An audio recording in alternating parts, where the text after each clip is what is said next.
I should point out that we have asked to speak to someone from Evide this afternoon. We've yet to receive a response. And Nexus, the charity which provides support to victims of sexual violence, has just sent us a statement. Joanne Barnes, the CEO, said, "We would like to reassure our clients that Nexus does not use Evide for data management. Therefore, we have not been impacted by this cyber attack. We are aware that other charities in the Republic who support people who have been impacted by sexual abuse have been impacted.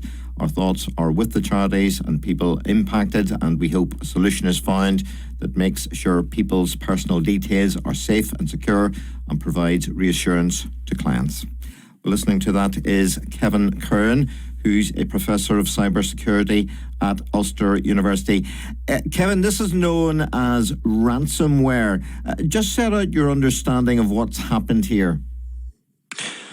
Yeah, it seems to be indiscriminate. Of course, Evide provide an online client management system. So generally, they provide the IT system for these companies, these organizations. So ransomware is where a demand comes in, something gets onto your system. It could be usually by someone clicking on something in an email or downloading something, executing it.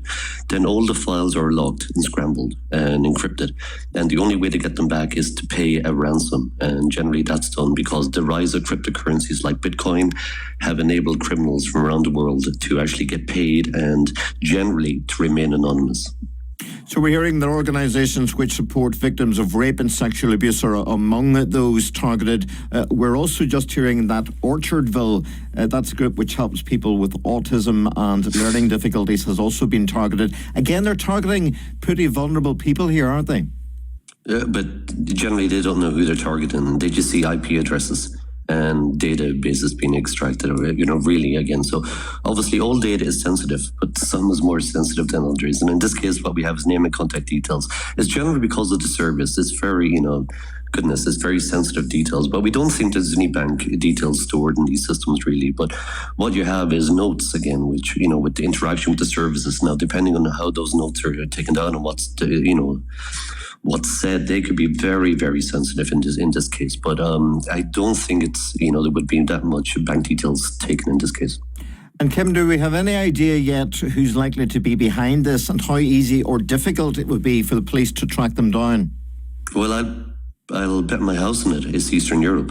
It's Russia, it's these countries again. So that's where the majority of the ransomware comes from. So that's where my bet would be. But again, it's very hard because computers, you can have proxies, you can make it look like you're coming in, your IP request is coming in from Paraguay or the United States. So it's only really when something very huge takes place that the police, the cybercrime units can allocate the resources to track these down. But it's very, very difficult again because so much cybercrime now, so much crime now is committed online. But the police have so little resources again because generally to find these guys, you have to do analysis of the blockchain, the payments again. Now, there are companies out there like Chain Analysis, which do wonderful work again, but they cost a lot of money as such. So again, Bitcoin is a real problem when it comes to, because it supports ransomware, and it's one of the greatest nightmares any IT department has, manager when he wakes up in the morning. How likely then, given what you've just said, is it that the Interpol will become involved? This is just one more hack today. Yes, 140 organizations possibly impacted. I don't know how many tens of thousands of people really, but it's just another hack. There's a finite amount of resources again. And, I do work with the cybercrime unit in Belfast. The cybercrime unit in Belfast, again, the UK, they don't take IT people in. They take people in and train them to be cops, right? To understand, the chain of evidence and everything else. And then, of course, that they have the skills again. But it takes years before actually one recruit for the cybercrime unit in Northern Ireland becomes a useful member of our society. I suppose we're all vulnerable when it comes to cybercrime these days, hence all the security checks for banks, etc. And it would appear that the criminals are becoming more sophisticated. Do they tend to be a step ahead of the police, do you think, or who has the upper hand?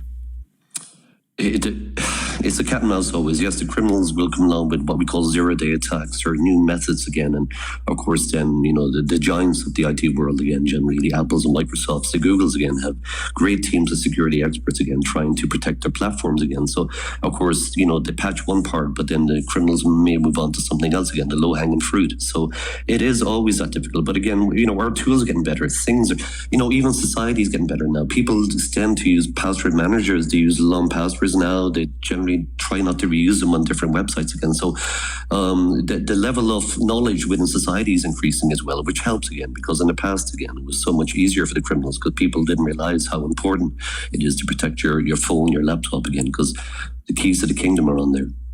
And I suppose we shouldn't lose sight of the fact that people, and pretty vulnerable people, are at the centre of all this. What should they do if they believe their information has indeed fallen into the hands of criminals?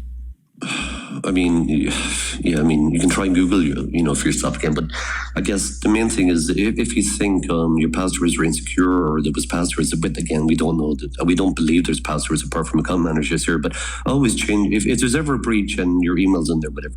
Change your passwords on the various sites that you log into if you think that one of them could be potential.